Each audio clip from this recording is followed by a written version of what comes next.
বন্ধু তোমরা কেমন আছো? নিশ্চয়ই ভালো আছো। আজকে বানাচ্ছি মোমো। কদিন ধরে বলছি মা মোমো বানাও, আজ করব কাল করব করে করেই সময়ও চলে যাচ্ছে, করা আর হচ্ছে না। প্রথমে আমি কি করেছি, টমেটোকে সিদ্ধ করে নিয়েছি, নিয়ে খোসাটাকে ফেলে এটা টমেটোমের চাটনির মধ্যে আমি একটু দেব গাজর, এই গাজর দিলাম, একটু ক্যাপসিকাম দিলাম, যেহেতু এটা স্যুপ লাগবে, মোমোটা খাওয়া হবে কি করে, এই মশলাগুলির মধ্যে আমি একটু তেলটা যেহেতু বসিয়ে দিয়েছি, এর মধ্যে আমি একটা একটা করে জিনিস মেখেছি। প্রথমে একটু সয়া সস, একটু কালচে অল্প সয়া সসটা এখানে দিতে হবে, আর বাকিটা আবার মোমো যখন মশলা বানাবো একটু গ্রিন সস, মানে একটু ধনে পাতা থাকে যে গ্রিন সস। এই চাটনিটা না অস্বাভাবিক হয়, ঘরে হয়তো কোনো উপকরণ নেই, এই জিনিসগুলো যদি আমি একটু ঘরের মধ্যে রেখে দিই দারুণ লাগে। আর এর মধ্যে দিচ্ছি একটু তেঁতুলের, এখন তেঁতুল আর বানাতে হয় না, একটুখানি তেঁতুল দিয়েছি। দেখো তেঁতুলের চাটনিও পর্যন্ত বাজারে কিনতে পাওয়া যায়। সব কিছুই আমি একদম অল্প করে দিয়েছি। এইবার এটাকে ভালো করে মিক্সড করতে হবে। এই চাটনিটা আমার হয়ে গেছে, এর মধ্যে আমি একটু কড়াইতে নেড়ে নিচ্ছি। একদম দারুণ চাটনিটা তৈরি হবে। এর মধ্যে আমি একটু দিচ্ছি কর্নফ্লাওয়ার, একটু গ্রেভি করার জন্য একটু কর্নফ্লাওয়ার দিয়ে দিচ্ছি। আর এর মধ্যে একটু আমার জল রয়েছে, মশলাটা ধুয়ে ওর মধ্যেই আমি দিয়ে দেব। এখানে আমি একটু, যেহেতু চাটনি, এর মধ্যে আমি একটু বিট নুন দিচ্ছি। অল্প একটু নুন দেওয়াই আছে। আর এটা মশলাটা আমি এখানে রেখেছি মোমোর মশলা কষানোর জন্য। এর মধ্যে দিচ্ছি একটু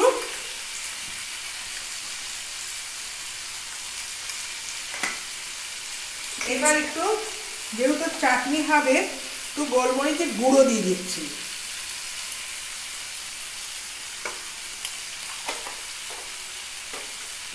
হয়ে গেল আমার সব কিছু দেওয়া।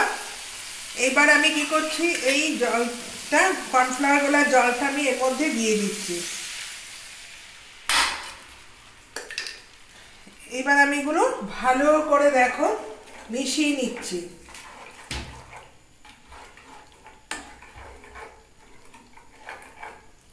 এটা একটু ফুটে আসলে নামিয়ে দেব। দেখো ঘরে কোনো উপকরণ নেই, আমার আছে একটু পেঁয়াজ কলি, একটু গাজর, একটা টমেটো ছিল। এই স্যুপটা দিয়ে একটু টকটকও লাগবে, আর ওর মধ্যে একটু আমি মিষ্টিটা অ্যাড করিনি। মিষ্টিটা না হলে দেখতো সামান্য একটু চিনি দিয়ে দিচ্ছি। এই দেখো একদম সামান্য একটু চিনি দিলাম,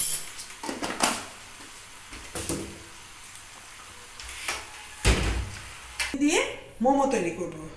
একটু গাজর কুচি, একটু একটু নেড়ে নিচ্ছি, হালকা তেল দিয়ে নেড়ে নিচ্ছি। প্রথমে আমি একটু গাজরটা দিচ্ছি, একটু পেঁয়াজ করি, আর একটু দিচ্ছি পেঁয়াজ কুচি।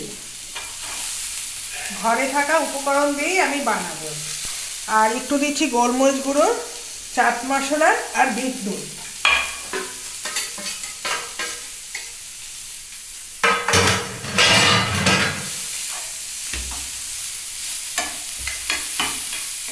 এটা একটু হালকা আমি তেলে নেড়ে নিলাম। আর আমার বাঁধাকপির তরকারিটা আমি করা ছিল, তা ভাবলাম এটাও বাঁধাকপিটা এর মধ্যেও দিয়ে দিলাম। বাঁধাকপি দেখো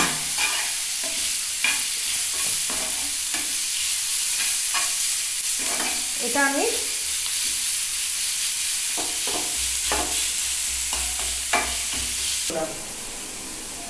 একটু টক, মোমোতে একটু টক টক না হবে না, খেতে টেস্ট হয়। রেড চিলি, মোমোটা হচ্ছে ভেতরে মশলাটা যখন দেখো আর একটু মিক্স হয় দিলাম। এটা যদি, এটাই হচ্ছে আসল। আর স্টিমের জন্য আমার ঘরে তো মোমো স্ট্যান্ড নেই, তাই জন্য আমি কতটা জল দেব দেখে নিলাম, যাতে এই ভাপটা তাড়াতাড়ি হয়ে যায়। জলটা একটু বেশি পড়ে গেছে, তার জন্য আমি জলটা কমিয়ে নিলাম। আর এই স্টিমের সাহায্যে আমার মোমোটা তৈরি হবে। এইবার আমি ময়দাটা আগে টাইট করে মেখে নিয়েছি। আমি কিচ্ছু দিইনি, সামান্য একটু নুন দিয়েছি, দিয়ে টাইট করে করে নিয়েছি। এবার মোমোর জন্য আমি কি করছি, একদম ছোট্ট ছোট্ট লুচির মতন বল করে নিচ্ছি, বেশি বড় করা যাবে না। আর তোমার যদি বড় মোমো হয় সেটা তোমাদের ওপর নির্ভর করবে।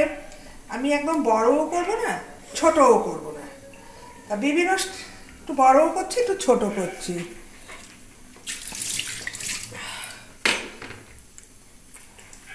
এখন মোমো কত রকমের বেরিয়ে, তিনটে আমি লুচির মতন পাতলা করে বেলে নিলাম। এইবার আমি মাঝখানে একটু পুরটা দিয়ে নিলাম। এই পুরটাই হচ্ছে টেস্টি বেশি হয়।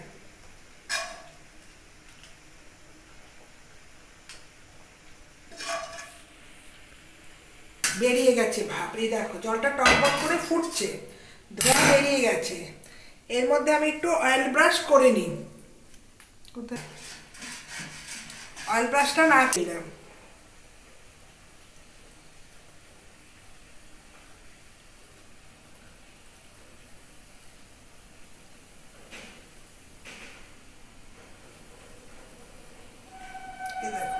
খুব একটা ভালো পারি না, পারফেক্ট এতটা হয়নি। আর এর ভেতরে যেন কোনো ফাঁকা না থাকে, আমি এখান থেকে একটু চেপে দিলাম, একটু লম্বা শেপ নিলাম, দেখেছ? চেপে দিচ্ছি,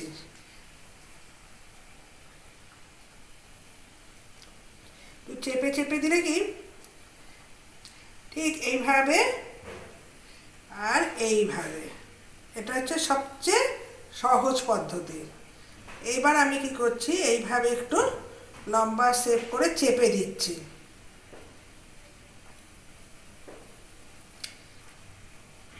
ব্যাস, এইবার আমি এখানে গ্যাসটা বাড়িয়ে এখানে আমি বলগুলো দিয়ে দিলাম।